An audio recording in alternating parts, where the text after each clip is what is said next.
तर नमस्कार शेतकरी मित्रांनो, मी श्यामभाऊ लोणी गाई खरेदी मार्केटमध्ये आपलं स्वागत आहे. आज गाई खरेदी झालेले आहे 8 गाई. 2 गाड्या पुढे गेलेल्या आहेत, 2 गाड्या इथं आहेत आणि एवढे माणसं आले ते आपल्याकडं वाशिम जिल्ह्यातून मानोरा तालुक्यातून आले ते आपलं रविदादा आणि त्यांची टीम. त्यांच्या संग विचारा काय झालं, आपलं कसं काय यावर झालं, कसं काय झालं, केवढ्याला गाई घेतल्या, काय घेतलं, हे सगळं तुम्ही तुमच्या प्रत्यक्षात तुम्ही विचारा. या पुढे या रवी भाऊ. गाय कशा घेतल्या, काय रेंजने गाय घेतल्या?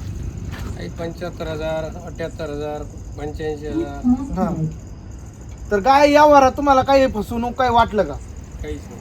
हा, या वरात काही चूक भूल झाली असेल तर माफ करा.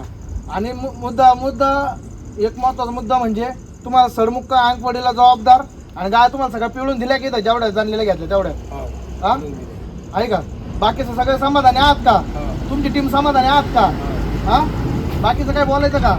श्याम भाऊकर काय दुसरं काय?